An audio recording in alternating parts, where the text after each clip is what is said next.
It's the middle of a warm June night in 1969 at the Stonewall Inn in Greenwich Village, New York. All kinds of LGBTQ plus people around the city cram into the small bar to seek refuge from the unaccepting world, finding friends and lovers. They all squish together, dancing, partying, drinking, and having a good time to try to forget, just for a little while, about the stigma and violence they face constantly by society and the government while being surrounded by their own community. But sadly, this was another one of those nights where that did not happen. The police were making their usual rounds, arresting anyone who was cross-dressing or committing homosexual acts, shutting the bar down. But what the police didn't know, nor the partygoers even knew, was that this time they would not take it. This time they rebelled and started a spark in the LGBTQ plus community that wasn't going to be extinguished anytime soon. The Stonewall riots led to a major shift in activism through the increase of LGBTQ plus rights organizations, the creation of Pride Month in a vibrant community, and the increase of energetic activism to change unjust laws. The 60s were not a happy time for LGBTQ plus people. Gay people were not protected by the law. According to every state but Illinois, it was illegal to commit homosexual acts.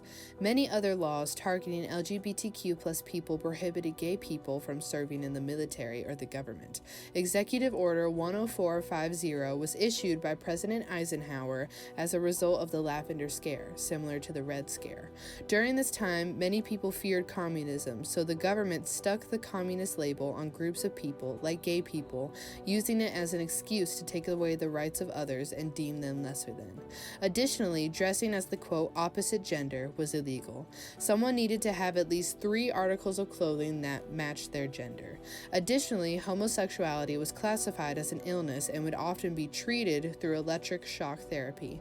One popular mental institution, Atascadero, would give gay men a drug that simulated drowning. To top this all off, it was illegal for gay people to organize, which made it hard for gay rights activists like the Mattachine Society and the Daughters of Bilitis to protest. Before the gay rights movement started, around the 1970s was the homophile movement, where the Mattachine Society and the Daughters of Bilitis were at the forefront of it. The Mattachine Society was formed in 1950 and was one of the first and most prominent gay rights organizations at the time. The group originally started off as a social group that got together to talk about their grievances with the injustices they, as gay and lesbian people, faced, and then grew into an activist group. The group advocated for the legalization of gayness and fought against police brutality. Through pamphlets and flyers, most notably through the Mattachine Review, they shared the experiences of gay people through various kinds of media like poetry, writing, and comics and pictures. Although active, this group purposely stayed secretive, even if it caused a lot of controversy in the group. Another group during the homophile movement was the lesbian activist group the Daughters of Bilitis, one of the most prominent lesbian groups at the time. Similar to the Mattachines, the Daughters were created as a secret social group for lesbian women to come together and make a community outside of frequently raided bars. As they became more politically active, they started publishing The Ladder, a flyer expressing the issues lesbians had to face and the activities of the group. The latter often encouraged self-respect and confidence in women. Although the groups were revolutionary and inspired later movements, their secretiveness wouldn't match the night of the Stonewall riots. That night at Stonewall was like nothing anyone had ever seen. The police had raided the bar that week already, so this bombardment was very unusual. But there was intense anger in the crowd. As the police were arresting people, there was an angry energy in the air, but one individual made the pot boil over by throwing the first punch. Some say that individual was Stormy, a drag king and activist who was at the bar that night and almost arrested for cross-dressing. No one knows who it was to this day, but the crowd went wild. They pushed back against the police. Many were shouting and throwing beer bottles. People around the area heard all the commotion and joined in, adding to the chaos. The crowd was expanding into several blocks around the bar, making it hard for law enforcement to stop the rebellion or make barricades.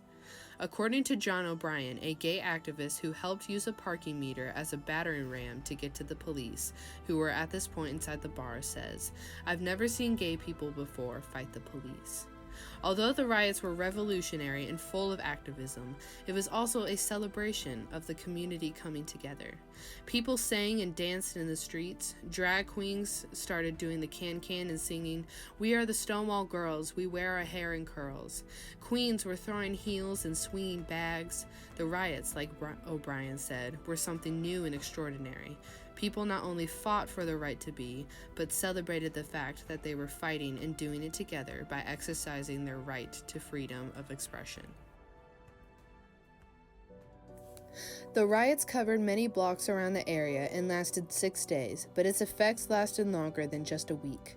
People acknowledged this newfound spark in the gay rights movement and immediately took action, in part because of Stonewall and the civil rights movement. Gay rights organizations started to form, like the GLF, STAR, and Outrage.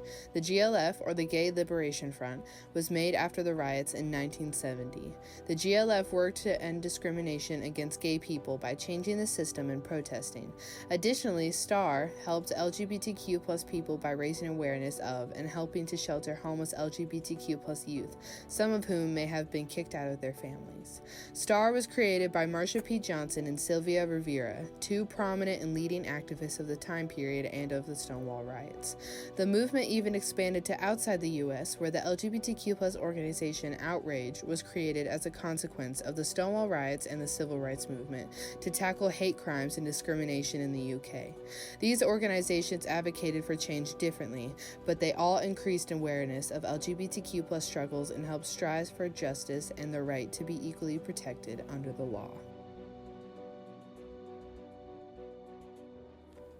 Although there was some pushback from the government, like John Lindsay's re-election campaign in New York promising a street cleanup of gay and trans people, the movement still thrived and its results impact us today.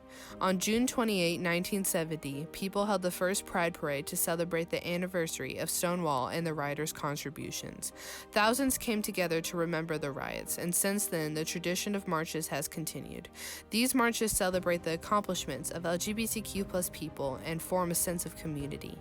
Among the many things LGBTQ+ activism has accomplished was the change of unjust laws. The activism that followed the riots led to the American Psychiatric Association taking away homosexuality as an illness in 1973, shortly after Stonewall.